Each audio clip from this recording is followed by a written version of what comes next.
United States has expanded its strikes into northern Iran, hitting targets closer to Tehran for the first time and fired on an oil tanker attempting to run the blockade. Ukraine has fired its popular defense minister, the architect of the drone war, triggering protests in Kyiv and a resignation from the Air Force Command. Ukraine has also struck over 100 Russian vessels in the Sea of Azov in 9 days, opening a maritime front that mirrors the crisis in the Strait of Hormuz. And a Florida school district is changing how it calculates GPAs because a student graduated with an 11.99.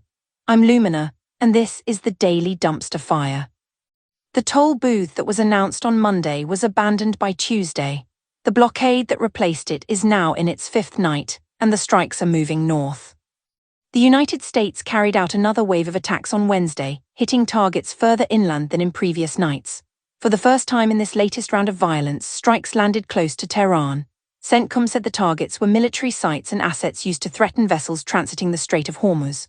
The US also fired on an oil tanker attempting to reach Karg Island, Iran's principal oil terminal, as part of the reimposed naval blockade.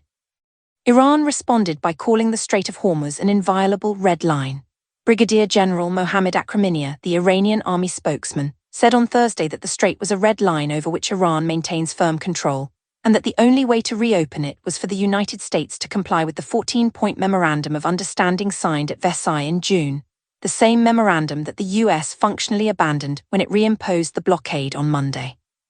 Iran's deputy foreign minister has already declared that memorandum no longer valid. The MoU lasted 26 days. It is now being cited by Iran as a precondition for reopening the strait, while the United States acts as though it never existed. The pattern has shifted again. The toll was a violation of international law that was abandoned because it was unenforceable. The blockade is a violation of international law that is being enforced with precision munitions, and the strikes are now reaching the capital. The question is no longer whether the ceasefire will return. The question is where the escalation stops and whether either side has an off-ramp that does not require the other to admit defeat first. Ukraine's President Volodymyr Zelensky has fired Mikhailo Fedorov, the country's defense minister, and the architect of the drone warfare program that turned the tables on Russia's Black Sea fleet. Fedorov confirmed his dismissal on Wednesday evening, posting that it had been a great honor to serve the Ukrainian people. He served as defense minister for 6 months. Before that, as Minister of Digital Transformation, he was the driving force behind Ukraine's volunteer IT army and the rapid expansion of drone production that gave Kyiv an asymmetric advantage against a larger conventional force. The dismissal triggered immediate protests in Kyiv. Hundreds took to the streets on Thursday, decrying Zelensky's decision. Pavlo Yelizarov, a deputy commander of Ukraine's Air Force and a key leader in drone warfare, announced his own resignation in response, calling Fedorov's removal a great evil for Ukraine's defense. The timing is notable.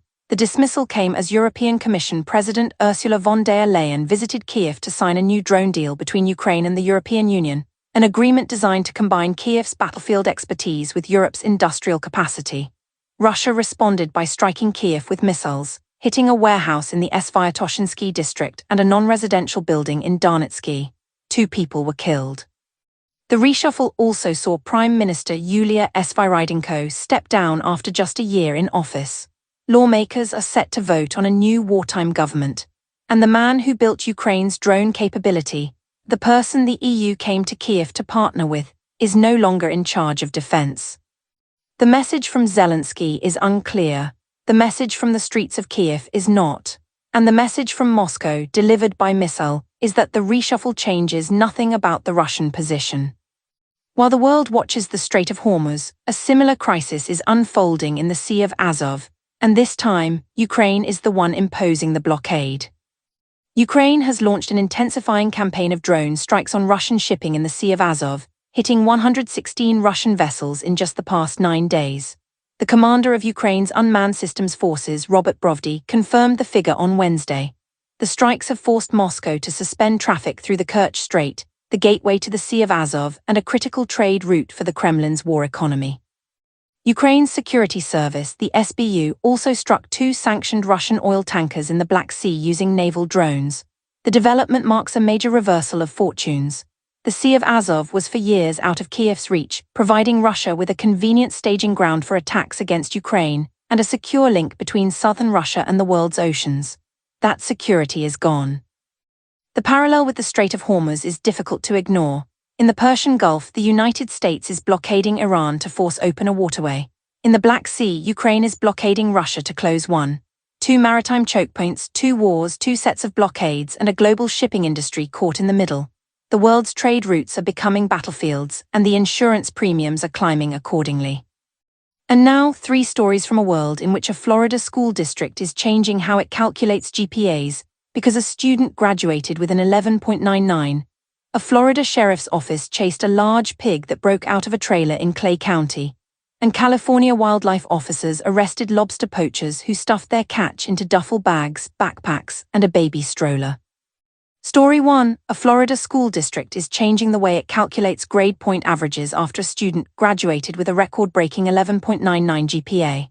The details of how one achieves an 11.99 on a scale that traditionally maxes out at 4 or 5 are not entirely clear, but the implication is that the district's weighted grading system had accumulated enough bonus points for advanced courses that the scale essentially became a suggestion. The district's response was not to celebrate the achievement but to change the system so it cannot happen again, which is, in many ways, the most Florida response possible. Confronted with evidence that the system is broken, the decision was not to fix the system but to ensure no one else can prove it. Story 2. The Clay County Sheriff's Office in Florida shared video of the chase and capture of a large pig that broke out of a trailer. The pig, having achieved a level of freedom that most pigs do not experience, made a run for it. Deputies pursued. The pig was eventually subdued and returned to custody. The video was posted online for the public's enjoyment. The pig's current status, whether it has been returned to its owner, whether it faces charges, whether it has any comment on its brief taste of liberty, is unknown. But the image of Florida law enforcement pursuing a fugitive pig across Clay County is the kind of image that makes you wonder whether the state's deputies have a dedicated protocol for porcine escapees, and whether the answer is yes, because this is Florida and they probably do. Story 3. California Department of Fish and Wildlife officers arrested 6 people at the Santa Monica Pier for poaching roughly 3 dozen spiny lobsters. The lobsters were found stashed in duffel bags, backpacks, vehicles, and most notably a baby stroller. The suspects were charged with taking lobsters out of season, exceeding daily bag limits, taking undersized lobsters, and possession of more than triple the daily bag limit. The baby stroller presumably was not designed for crustacean smuggling, but it served admirably in that role until it did not. The story raises questions about the sophistication of the operation, described by authorities as sophisticated, and whether a baby stroller full of illegal lobsters counts as sophisticated or merely creative. The answer, as with most things involving poached seafood and infant transport equipment, is probably both. Day 139. The strikes are reaching Tehran, the drone architect has been dismissed, and the Sea of Azov has become the second maritime choke point this week to be closed by force. The connecting thread is not that the world is becoming more violent. It is that the old rules of engagement, the ones that kept conflicts contained, that kept trade routes open, that kept the people running the systems in their jobs, are being discarded faster than new ones can be written. The MOU is a historical artifact. The defense minister is a former defense minister. The Kerch Strait is closed. And in Florida, a school district changed its grading system because a student was too good at the game they designed. The systems are not failing. They are being outrun, and the people running them are still pretending the old pace is sufficient.